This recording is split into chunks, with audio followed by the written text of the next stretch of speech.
श्रीमदवान्वयसुताम्बुतिपूर्णचन्द्रम् श्रीश्रीनिवासपर्यकपातचक्रम् श्रीनव्यरङ्गयतिवर्यकृतात्मरक्षम् वन्दे सदा वरदलक्ष्मणदेशिकेन्द्रम्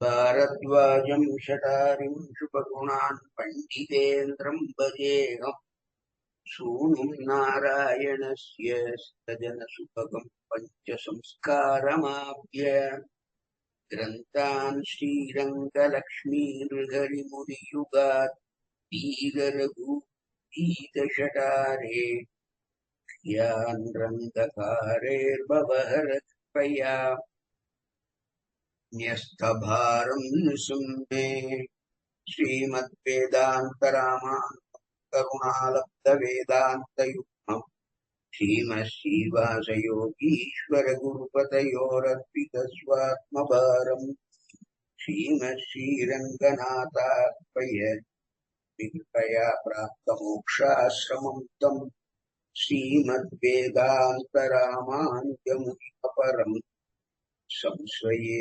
देशिकेन्द्रम् जीवनम् जगताम् जीव्या किमप्यदहस्तम् स्वतन्त्रम् सर्वतन्त्रेषु वेङ्कटेशाह्वयम् महः प्रणामम् लक्ष्मणमुनिः प्रतिगृह्णातु मामकम् प्रसादयति यत्सूक्तिः स्वाधीन इहाम् श्रुतिम् अस्मत् गुरुपरम्परायै नमः।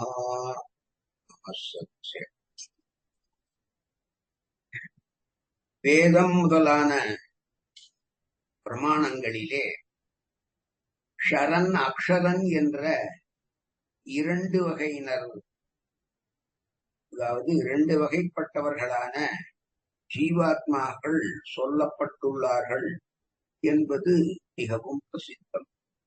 இவர்களிலே பிரகிருதி சம்பந்தம் உள்ளவரான நான்முகன் முதற்கொண்டு புல்பூண்டு புல்பூச்சி வரையில் உள்ள ஜீவாத்மாக்கள் பக்த ஜீவாத்மாக்கள் என்றழைக்கப்படுகின்றார். அதனால் அவர்கள் ஷரர் எனப்படுகின்றார்கள். உத்தம புருஷன் கீழே கூறிய இரண்டு வகையான ஜீவர்களை காட்டிலும் வேறுபட்டவன். பரமாத்மா என்று வேதங்கள் அவனை புகழ்கின்றன. பிரமாணங்கள் கொண்டு அறியப்படுகின்ற அச்சேதனம், அச்சேதனமான பிரகிருதியின் சம்பந்தத்தை கொண்ட பத்தாத்மா, பிரகிருதி சம்பந்தம் அற்ற ஆத்மா என்ற மூன்றிலும் ஆத்மாவாய் பிரவேசித்து அதை எல்லாவற்றையும் தாங்கும்படியாலும் எவ்வித விகாரமற்றவனாயும் அவ்வனைத்தையும் நியமிப்பவனுமாக பகவான் இருப்பதாலே அவனை உத்தம புருஷன் என்று பகவத்கீதையின் 15ஆம் அத்தியாயத்தில் 16-17 ஸ்லோகங்களிலே அர்ஜுனனுக்கு கிருஷ்ண பரமாத்மா. அடுத்ததாக 18வது ஸ்லோகம். இதுல மற்ற எல்லாவற்றை காட்டிலும் பகவான் நிச்சயம் வேறுபட்டவன் என்பதை பரமாத்மா என்ற பெயரினாலே கீழே நாம பார்த்தோம். புருஷோத்தமன் என்ற திருநாமத்தின் அர்த்தத்தை ஆராய்ந்தாலும் பகவான் சித் மற்றும் அச்சித்துக்களை காட்டிலும் விலக்ஷணன் என்று உறுதிபட சொல்கிறது இந்த 18வது ஸ்லோகம். யஸ்மாத் க்ஷரம் அதீதः அகம் அக்ஷராதபி ச உத்தமः அத்தः அஸ்மி லோகே வேதே ச பிரதிதः புருஷோத்தமः. இப்போ நாம கீழே பார்த்தோமே, அந்த காரணங்களாலே க்ஷரர்னு அக்ஷரர்னு ரெண்டு வகைய பார்த்தோம்.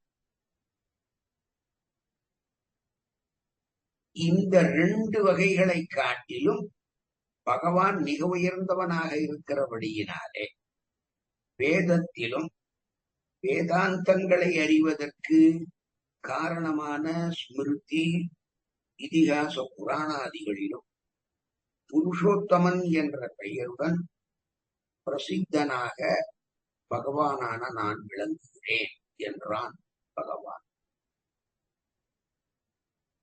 இங்கே ஷரம் அதீதஹா அப்படின்னு சொல்றதுனால மாறுபடக்கூடிய தேக சம்பந்தமும்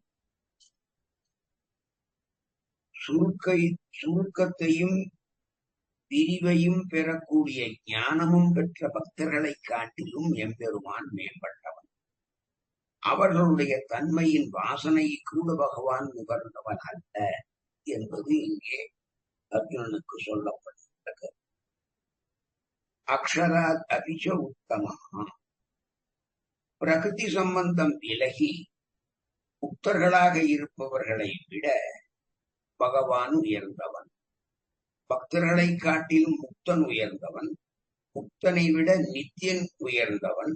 சர்வாந்தராத்மாவான பகவான் இந்த பக்த முக்த நித்திய ரூபங்களை காட்டிலும் மிக மிக உயர்ந்தவன். லோகே, வேதார்த்தங்களை தெரிந்து கொள்வதற்கு எதிலேருந்து தெரிஞ்சுக்கிறோம்? ஸ்மிருதி இதிகாச புராணங்கள்ல இருந்து. அம்சாவதாரம் புருஷோத்தமஸ்ய ஹி அநாதி மத்தியானம் அஜஸ்ய விஷ்ணு அப்படின்னு விஷ்ணு புராணத்துல பராசர முனிவர் சொல்றார். புருஷோத்தமனான விஷ்ணுனுடைய அம்சாவதாரம் இந்த கிருஷ்ணன் என்பதாகவும் தெரிகிறது. அம்சாவதாரம் என்றால் என்ன? தன் சங்கல்பத்தினுடைய லவலேசத்தினாலே அவதரித்தவன் என்றோ, அம்சமான பலராமனுடன் அவதரித்தவன் என்றோ பொருள் கொள்ள நான் வேண்டும். கிருஷ்ணாவதாரம் பரிபூர்ண அவதாரம் அம்சாவதாரம் போலல்ல. நச்சதேன வினா நித்ராம் லபதே புருஷோத்தமஹா என்று ஸ்ரீமத் ராமாயணத்தில் ராமனை புருஷோத்தமன் என்று வால்மீகி குறிப்பிட்டார். புருஷோத்தமா கஹா என்ற ஆளவந்தாரியுடைய ஸ்ரீசூக்தியையும் இங்கே நாம் நோக்கம். வேதே சூயதே நித்தியமிதிகி ஸ்ருதிகி, வேதத்துக்கு ஸ்ருதி என்று பெயர். அது எப்போதும் ஒரே மாதிரியாக காதுகளினாலே கேட்கப்படுகின்றது. அதற்கு கர்த்தா கிடையாது. அது ஒருவராலே இயற்றப்பெற்றதாக இருக்குமேயானால் அதற்கு ஏதாவது ஒரு சின்ன தோஷமாவது இருக்க சான்ஸ் இருக்கு. ஆனா இது நிர்துஷ்டமாக சம்பிரதாயத்துக்கு விச்சேதம் இல்லாமல் இருப்பதாலே அது மிக உயர்ந்த பிரமாணம் என்பதில் எந்த சந்தேகம். ச உத்தமஹா புருஷா அப்படின்னு சொல்ற புருஷோத்தமஹா இதி பிரதிதா, புருஷோத்தமன் என்று பிரசித்தமாக சொல்லப்பட்ட எம்பெருமான் புருஷேபியா உத்தமஹா புருஷாணாம் உத்தமஹா புருஷேஷு உத்தமஹா என்றதான 3 வகையான சமாசங்களையும் கொள்ளலாம் அப்படின்னு சுவாமி தேசிகன் தாத்பரிய சந்திரிகையில அருமையாக இந்த ஸ்லோகத்துக்கு அர்த்தம் பண்ண ஆதிசங்கர பகவத்பாதா எந்த ஒரு காரணத்தினாலே பகவானான நான் ஷரத்தை, அதாவது அபராபிரகிருத்தியின் அம்சமான மனம் புத்தி இந்திரியங்கள் சரீரம் இவற்றை தான் என்று அபிமானிக்கின்ற ஜீவனை கடந்தவனோ, அக்ஷரத்திற்கும் கூட ஜீவசாட்சியாய் இருதயத்திலே உரையும் ஈஸ்வரனுக்கும் கூட மேலானவனோ அதனால் உலகிலும் வேதத்திலும் புருஷோத்தமன் என்று பிரசித்தி அடைந்துள்ளேன். இதே ஸ்லோகத்துக்கு துவைத பரமார்த்தம் பண்ண மத்வாச்சாரிய தேகநாசம் உள்ளவரான பிரம்மா முதலிய க்ஷரர்களை காட்டிலும் வேறுபட்டிருப்பதாலும் தேக நாசமில்லாத லக்ஷ்மியை காட்டிலும் உயர்ந்தவனாயிருப்பதாலும் பௌருஷேய கிரந்தங்களிலும் அபௌருஷேயமான வேதங்களிலும் பிரசித்தி பெற்ற புருஷோத்தமன் என்பவன் பகவானே என்று அவனே சொன்னான். புருஷோம சப்தத்துக்கு விளக்கம் சொன்னோம். பகவானை அப்படி அனுசந்திப்பதற்காக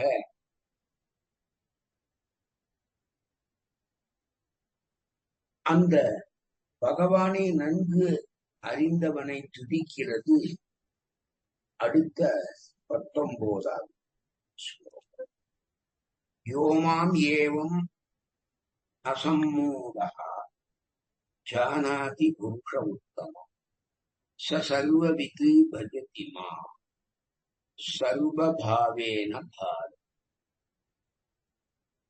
இப்படியாக புருஷோத்தமனான என்னை மயக்கமின்றி மற்றவர்களை காட்டிலும் சேதனத்தை காட்டிலும் அச்சேதனத்தை காட்டிலும் பத்தனை காட்டிலும் புத்தனை காட்டிலும் நித்தியனை காட்டிலும் எவன் வேறுபட்டவனாக அறிந்து என்னை பூஜிக்கிறானோ அவன் செய்கின்ற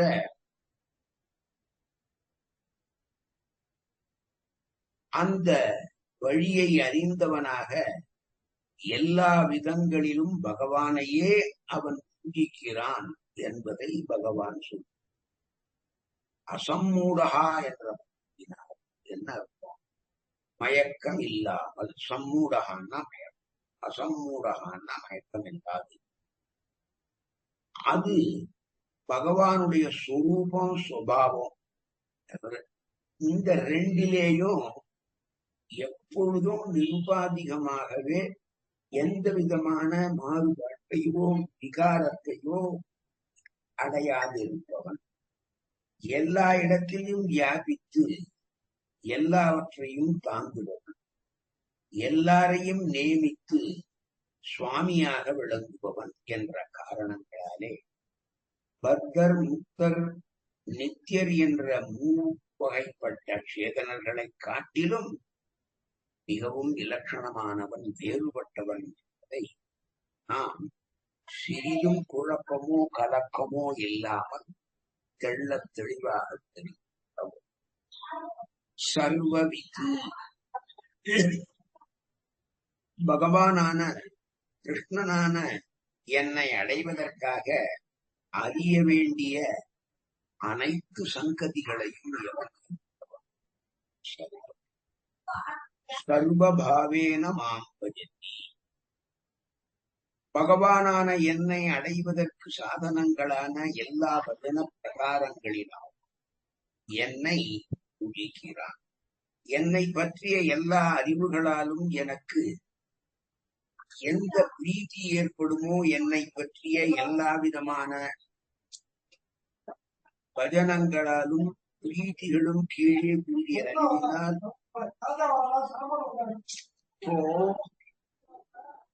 கொஞ்சம் சத்தம் போடாத, கதவை சாப்பிடுமா.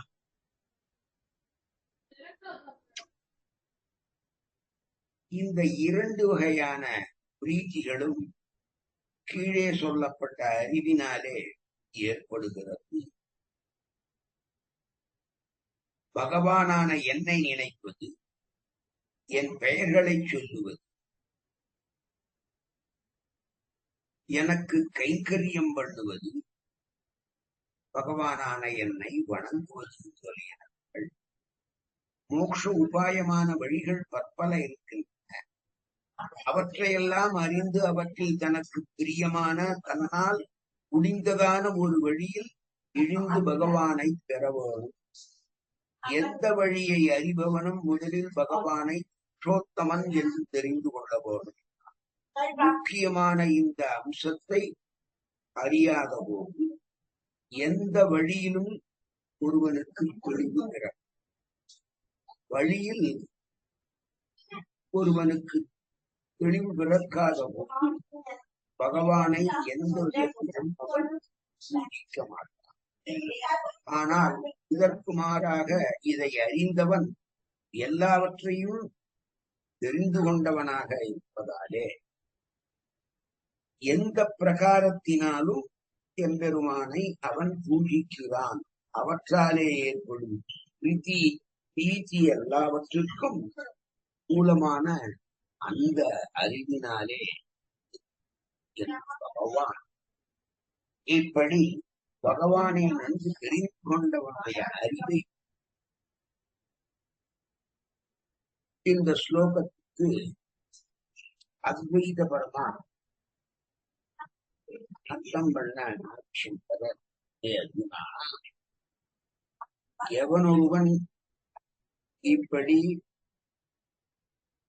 புத்தியிலே ஒரு மயக்கம் இல்லாதபடி புருஷோத்தமனாகிய அந்த எம்பெருமானை அறிகின்றானோ அவன் எல்லாவற்றையும் அறிந்தவனாயிருந்தான். எல்லாவற்றையும் எம்பெருமான் என்று பாவித்து அந்த எம்பெருமானை மன்னிப்பான்.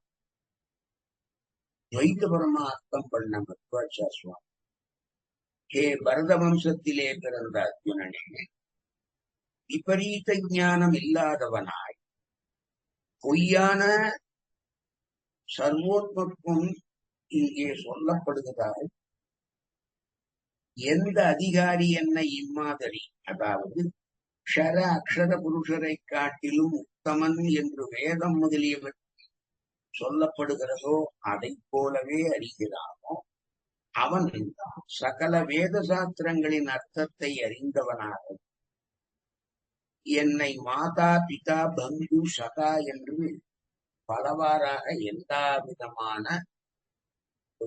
அடியேனை பக்தி செலுத்தான். அடியேனை விழுகிறான். பகவான் புருஷோத்தமன் அப்படின்னு சொன்னது ரொம்ப பரம ரகசியமா இருக்கிறது. இந்த விஷயமானது கண்டவர்களுக்கும் சொல்லத்தக்கது அன்று என்பதை தெரிவித்துக் கொண்டு பாரமார்த்திகமான இந்த ரகசியத்தை அறிந்தவன் பெரும் பேற்றை அடைகிறான் என்பதை இந்த 14ஆம் அத்தியாயத்தில்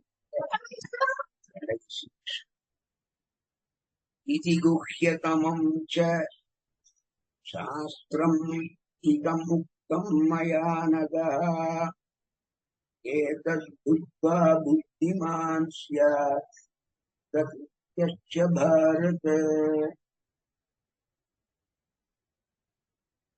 குற்றமற்றவனான பரத வம்சத்தில் உதித்த இப்படி மிகவும் ரகசியமான இந்த சாஸ்திரமானது அர்ஜுனனே உன்னை ஒரு சத்பாத்திரமாக நினைத்து பகவானான என்னால் உனக்கு உபதேசிக்கப்பட்டது.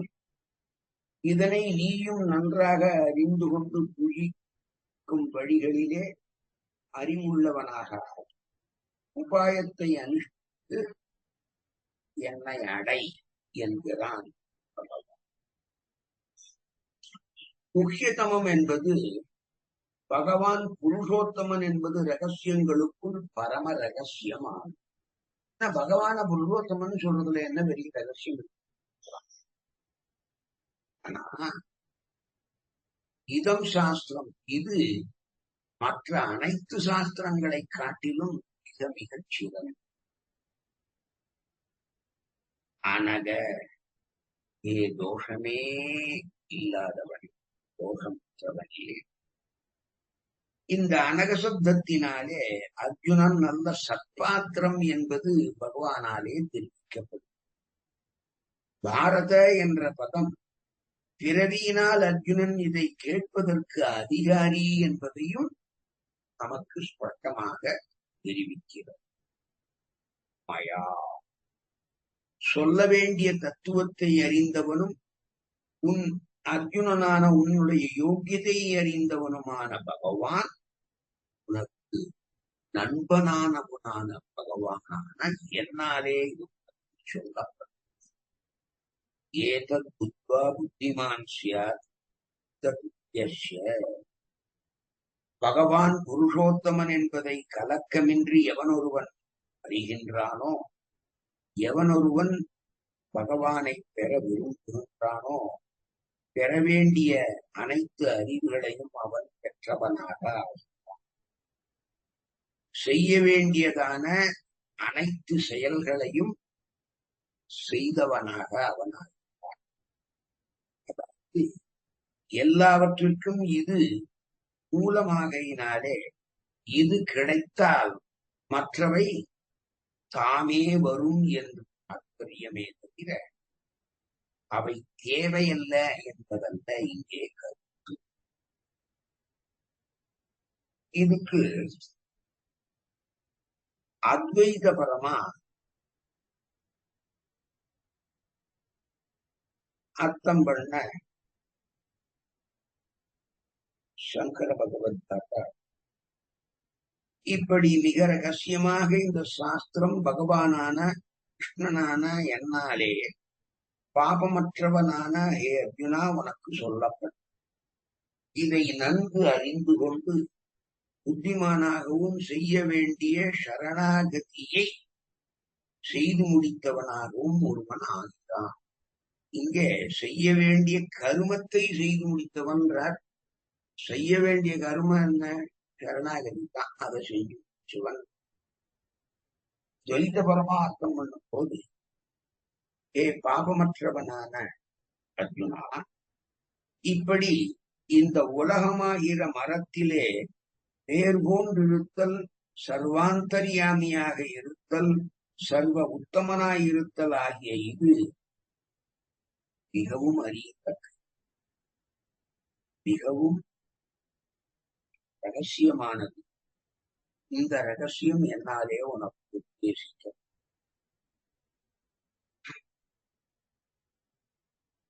ஹே அர்ஜுனா, இதையெல்லாம் அறிந்து அபரோக்ஷ ஞானியாக செய்ய வேண்டியதை செய்தவனாக நீ ஆவாய் அப்படின்னு சொல்றான்.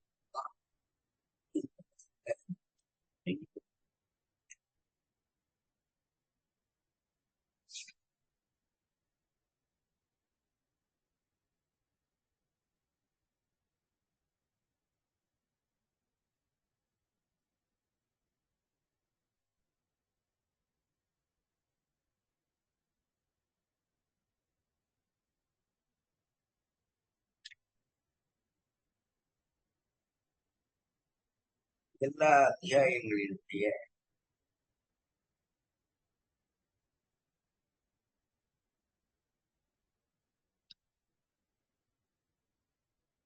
முடிவிலேயும் பகவான் இதோ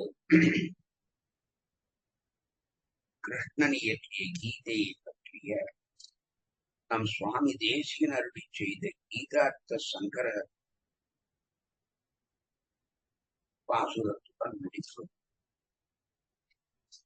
அதே மாதிரி மூவெட்டினும் அதில் மோகமடைந்த உயிர்களினும் நாயெட்டு எழுத்தோடு நல்வீடு நன்னின நம்பரில் வேவு எட்டு வன்குண விண்ணோர்களிலும் செயலுக்கு தாவிட்டு உலகளந்தான் தலை வேறென் சாற்றினர்.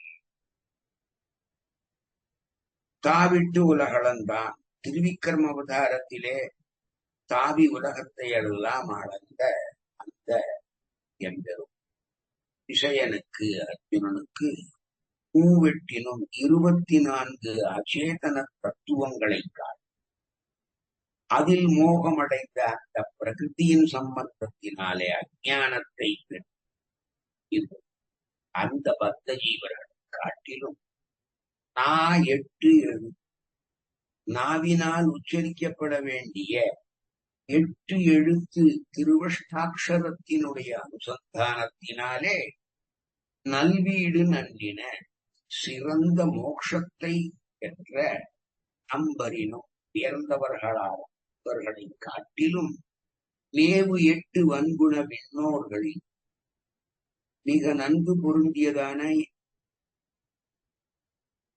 அஷ்ட குணங்களை உடைய நித்திய சூரிகளை காட்டிலும் தன்னை வேறுபட்டவன் என்று எம்பெருமான் உபதேசி.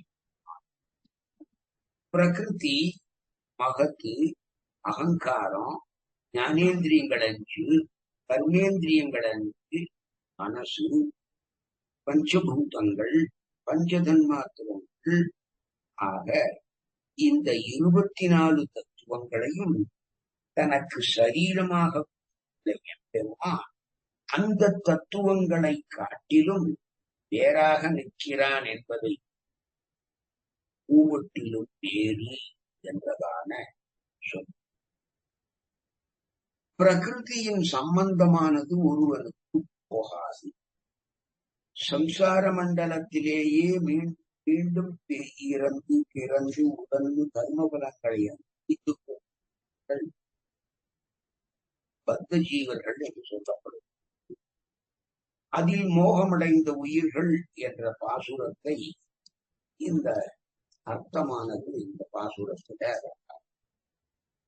சம்சாரத்திலே முதல்ல ரொம்ப கஷ்டப்பட்டு பின் உபயானுஷ்டானத்தினாலே திருவஷ்டாட்சரம் முதலிய ரகசியங்களின் அர்த்தங்களை அறிந்து சரணாகதி பண்ணி முக்தி அடைந்தவர்கள் முக்தர் என சொல்லப்படுகிறார்கள்.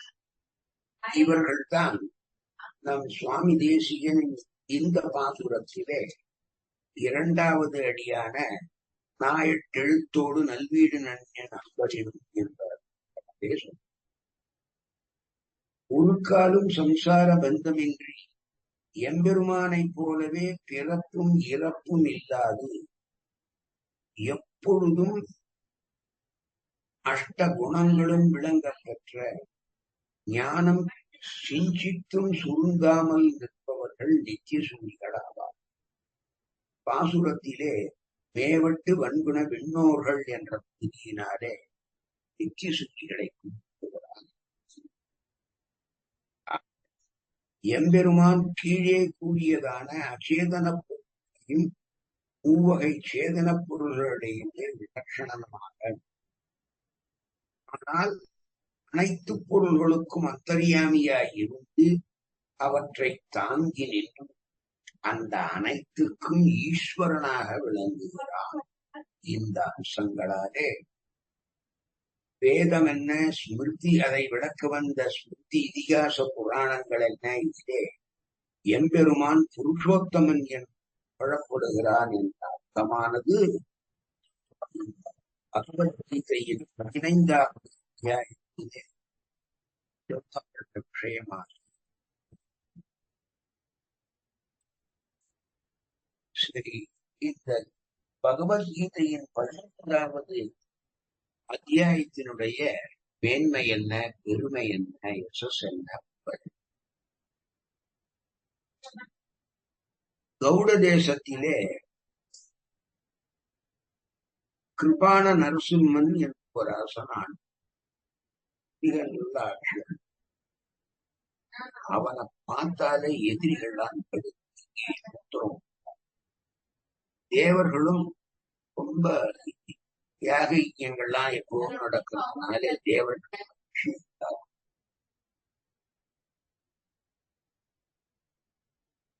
சரப பேருண்டன்கிறவன் அந்த நாட்டினுடைய சேனை தலைவனாக வழிமுறைத்தான்.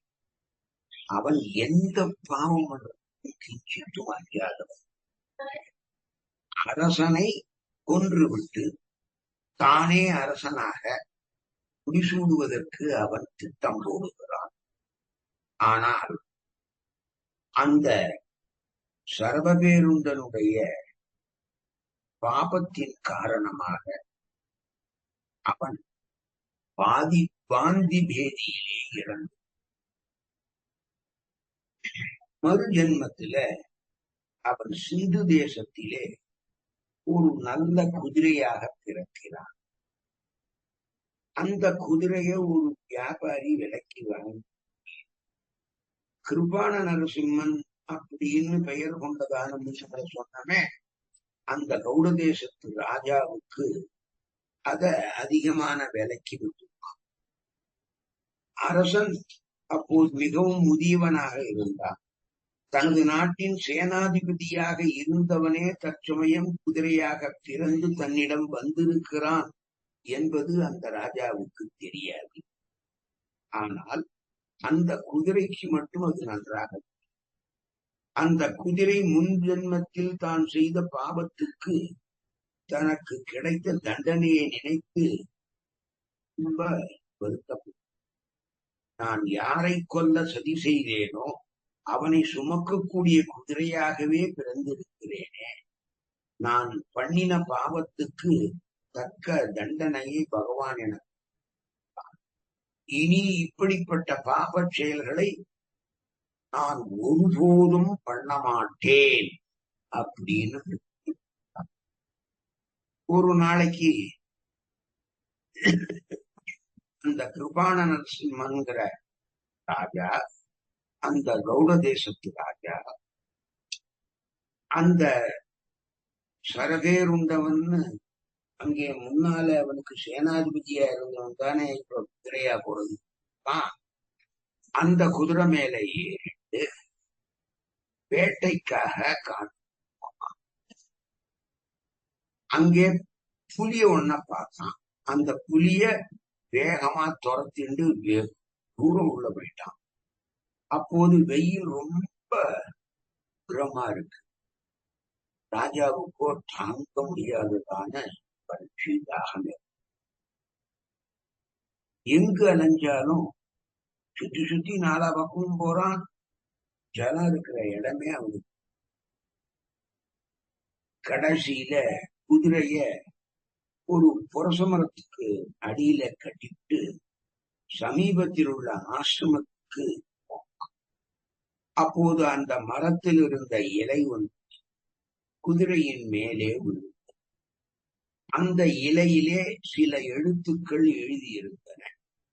அரசன் அந்த இலையை எடுத்து அதில் உள்ள எழுத்துக்களை படித்தான். அதை கேட்ட மாத்திரத்திலேயே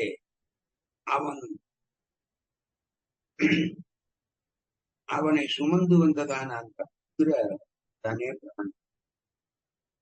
அந்த குதிரையிலே உடல்ல இருந்து ஒரு ஜோதிஷ் கிளம்பி ஆகாசத்தை.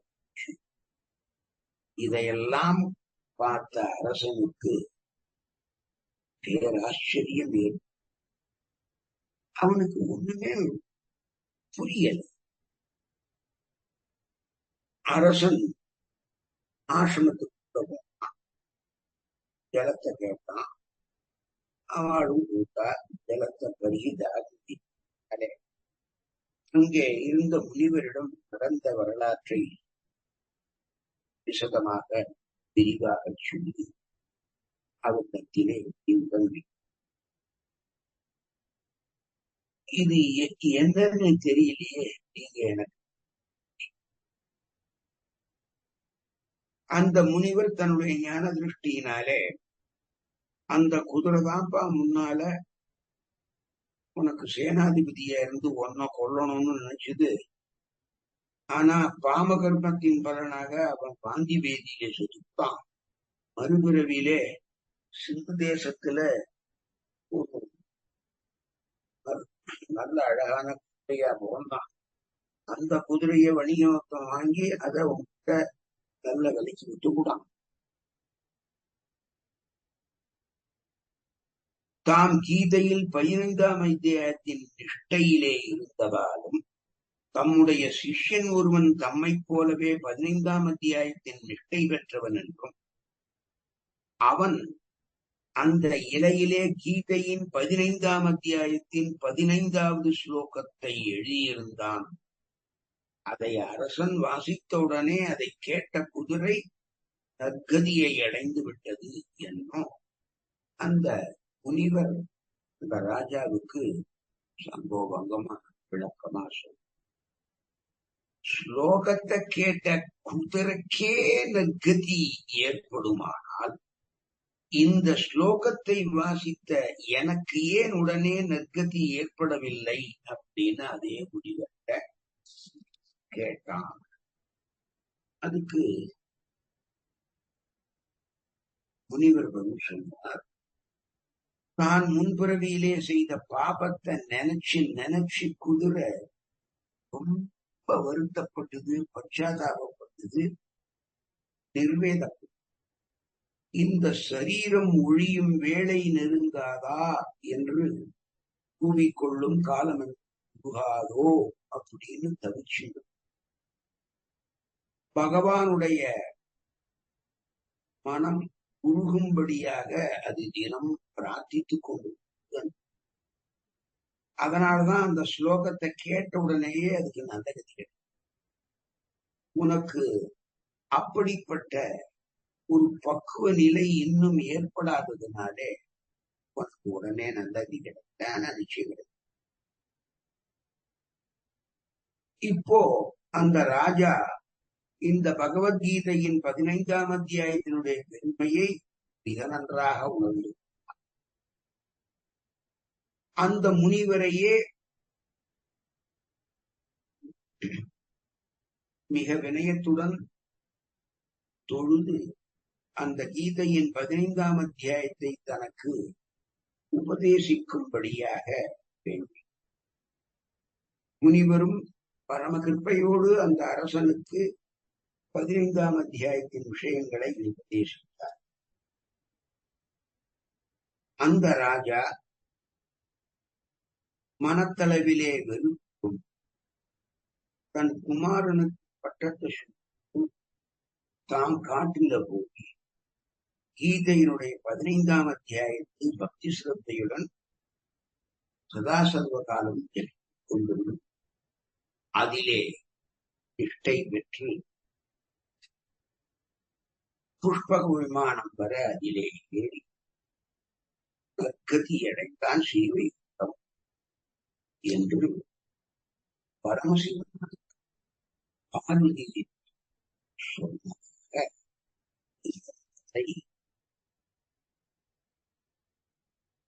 15ஆம் அத்தியாயம் நாளை 16ஆம் அத்தியாயத்தில்